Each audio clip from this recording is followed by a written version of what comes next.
हम बीजेपी की भाषा नहीं बोल रहे हैं।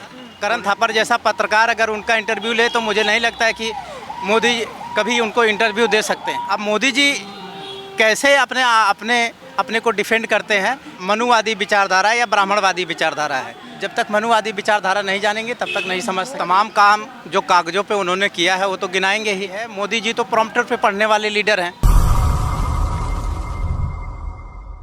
हमारे साथ अभी मौजूद हैं बात करने के लिए एडवोकेट अभिषेक कुमार। क्या कहेंगे आप मायावती समर्थक हैं, हाँ? तो तमाम सवाल उठते हैं मायावती पर, उसी का आज पोस्टमार्टम करेंगे हम। कहा जा रहा है कि जो मायावती हैं वो बीजेपी का समर्थन दे रही हैं, बीजेपी से पैसे मिले हुए हैं, इसलिए वो खुलकर विरोध नहीं कर रही। बिल्कुल, इस तरह की जो आम धारणा, जो खास करके जो कम पढ़ा लिखा है या जो कम शिक्षित है, उसको कंफ्यूज करने के लिए चुनाव के समय इस तरह की बात को प्रोपोगेट किया जाता है जातिवादी मीडिया द्वारा। अगर आप देखें तो इस देश में केवल बहुजन समाज पार्टी है जो अपने सिद्धांतों के साथ कभी से समझौता नहीं करती है, और बहुजन समाज पार्टी ही केवल एकमात्र इस देश में ऐसी पार्टी है जिसने 3 बार भारतीय जनता पार्टी का अपने मिशन के लिए उपयोग किया, और बाकी सारी पार्टियां वो भारतीय जनता पार्टी के साथ गठबंधन बनाई। और आप देख लीजिए अभी शिवसेना का क्या हश्र किया, जबकि लंबा गठबंधन शिवसेना के साथ भारतीय जनता पार्टी का रहा है, वो पार्टी तोड़ दिए। अभी नीतीश कुमार के बारे में आप लोग जानती हैं कि कैसे नीतीश कुमार की पार्टी तोड़ने का बीजेपी ने षड्यंत्र कर लिया था, और नीतीश कुमार को जब पता चला तो वो फिर आरजेडी के साथ गठबंधन बना के सरकार चला रहे हैं। तो मायावती के लिए कहा जाता है कि वो साइलेंटली समर्थक हैं बीजेपी के, उन पर वो घोटाले इतने कर चुके हैं कि खुलकर बोलेंगे तो वो जेल चली जाएंगी, ऐसी चीज़ें आती हैं। देखिए, खास करके बहन जी के लिए जो है ईडी, सीबीआई, इनकम टैक्स का जो इस्तेमाल है वो जो दुर्भावना से प्रेरित होकर सरकारें करती हैं, चाहे वो कांग्रेस की हो चाहे भाजपा की हो। आप ताज कॉरिडोर का मामला लीजिए। ताज कॉरिडोर में सीबीआई ने जो एफआईआर लॉन्च किया, जो चार्जशीट फाइल की, उसके बाद फिर सीबीआई ने एक डिस्प्रपोर्शनेट ऑफ एसेट, आय से अधिक संपत्ति का मामला का एक एफआईआर दर्ज कर लिया, और जब उसकी चार्जशीट फाइल की तो माननीय सुप्रीम कोर्ट ने सीबीआई को फटकार लगाई कि अपने क्षेत्राधिकार से बढ़ के ज़्यादा काम नहीं करने के लिए। और ये सब क्यों किया? क्योंकि बहन जी के खिलाफ एक ऐसा नैरेटिव बनाना जिससे लोगों के उनके प्रति जो विश्वास है वो कम हो, और बहन जी की जो इमेज है उसको डिस्टॉर्ट, उसको कमज़ोर करने के लिए, उसको अलग तरीके से दिखाने के लिए समाज में इस तरह के ईडी, सीबीआई का बहन जी के खिलाफ हमेशा ये प्रोपेगेंडा किया जाता है कि बहन जी ईडी से डरती हैं, सीबीआई से डरती हैं। बहन जी जब प्रॉपर अपना इनकम टैक्स देती हैं तो इनकम टैक्स से क्यों डरेंगी? जब उन्होंने कोई घोटाला नहीं किया है, जब आज तक साबित नहीं हुआ है, तो वो सीबीआई से क्यों डरेंगी?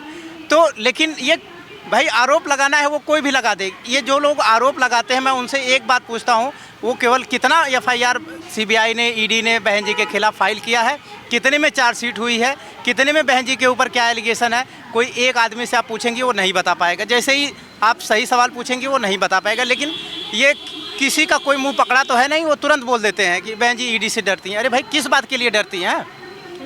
जब इनकम टैक्स देती हैं, उनका सारा अकाउंट एकदम ओपन है, वो डरती किस बात से हैं? ये नहीं बताएगा। ये इंडिया गठबंधन में क्यों नहीं बुलाया गया? देखिए, इस देश में जो इंडिया गठबंधन है और जो एनडीए है, इस देश में जो बाबा साहब अम्बेडकर हैं वो बोलते हैं 2 ही विचारधारा है। एक बाबा साहब अम्बेडकर की विचारधारा है जिसको अम्बेडकराइट विचारधारा बोलते हैं, और दूसरा मनुवादी विचारधारा या ब्राह्मणवादी विचारधारा है। और जैसा कि सब लोग जानते हैं कि मान्यवर कांशीराम कहते थे कि कांग्रेस, बीजेपी और कम्युनिस्ट ये मनुवाद की विचारधारा को आगे बढ़ाने वाली, मजबूत करने वाली पार्टियां हैं। तो ऐसे में आप देखें कि एनडीए गठबंधन हो चाहे INDIA गठबंधन हो, ये दोनों में अगर सत्ता का ट्रांसफ़र होता है, सत्ता का बदलाव होता है, तो सत्ता का केवल चेहरा बदलेगा, चरित्र नहीं बदलेगा। इससे इनके भाई कांग्रेस के सत्ता में आने से अम्बेडकरवादी विचारधारा का, आप तो बीजेपी की भाषा बोल रहे हैं, INDIA सत्ता में नाम रख लेने से विचारधारा नहीं बदलेगा। बिल्कुल, हम बीजेपी की भाषा नहीं बोल रहे हैं, उन्होंने अपना गठबंधन जो बनाया है उसमें उन्होंने एक एक का वो बताया है कि आई का क्या मतलब है, एन का क्या मतलब है। तो जैसे उन्होंने बताया है, जैसे वो लिखते हैं वैसे ही हम लोग पढ़ते हैं। तो वो इंडिया इंडिया कहते हैं। इंडिया तो कॉन्स्टिट्यूशन में लिखा है, इंडिया दैट इज भारत। आप नहीं मानते उनकी गठबंधन को इंडिया? वो बनाए हैं, हम माने ना माने हमको हमारे मानने से कोई फ़र्क नहीं पड़ता है। उन्होंने अपना बनाया है, वो अपना देखें, उसमें हमारे मानने ना मानने की कोई बात नहीं है। आप मानते हैं कि नहीं कि गठबंधन का नाम इंडिया है? हाँ बिल्कुल है, उन्होंने बताया है कि हम। अब तो नाम बदलने की बात हो रही है, अब तो भारत का नाम इंडिया हटाकर भारत ही हो जाएगा हर जगह।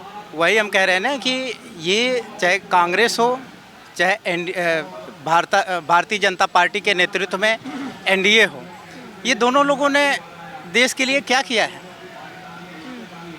दोनों लोगों ने देश की जनता को गुमराह किया है। जो देश के आमूलचूल जो सवाल है उसको हमेशा इन्होंने हाशिए पे रखा है।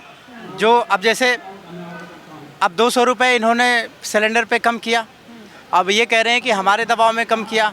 अब वो कह रहे हैं कि नहीं, ऐसा नहीं है, हम अब चूँकि जनता अब चुनाव में जा रहे हैं इसलिए कम किया। तो ये क्या होना चाहिए और क्या करते हैं, इनको आप जब तक मनुवादी विचारधारा नहीं जानेंगे तब तक नहीं समझ सकते। मोदी जी तमाम काम गिना रहे हैं 9 साल के। वो तमाम काम जो कागज़ों पे उन्होंने किया है वो तो गिनाएंगे ही, लेकिन उन्होंने जनता के लिए क्या किया है? भ्रष्टाचार, महंगाई, देश में जो है धार्मिक आधार पे उन्माद, जो शिक्षा है उस शिक्षा का जो स्तर घटाना है, इसके अलावा मोदी जी ने क्या किया है? अब ये तो नहीं कहेंगे कि हमने शिक्षा का स्तर गिराया है। अब वो शिक्षा में बताएंगे हमने चंद्रयान चंद्रमा पे पहुंचाया है। तो अब मोदी जी कैसे अपने को डिफेंड करते हैं, ये मोदी जी के पास जो उनकी जो टीम है वो डिसाइड करती है। मोदी जी तो प्रॉम्प्टर पे पढ़ने वाले लीडर हैं। मोदी जी से अगर कोई ठीक ठाक पत्रकार, करण थापर जैसा पत्रकार अगर उनका इंटरव्यू ले तो मुझे नहीं लगता है कि मोदी कभी उनको इंटरव्यू दे सकते हैं। तो ये समझने वाली बात है कि मोदी जी किस तरह का नरेशन जो गढ़ते हैं, किस तरह का प्रोपेगेंडा फैलाते हैं। तो जिस तरीके से बहन मायावती के लिए सवाल उठ रहे थे, आए दिन कोई ना कोई ऐसी खबर आ रही थी और लोग सवाल कर रहे थे कि मायावती तो बीजेपी से मिली हुई है और तमाम चीज़ें, उसका शायद आपको जवाब मिल गया होगा। इन्होंने सारी सवालों के जवाब दे दिए हैं। पूरी बातचीत पर अपनी प्रतिक्रिया ज़रूर दीजिए। कैमरामैन आशीष के साथ ब्यूटी गिरी, धन्यवाद।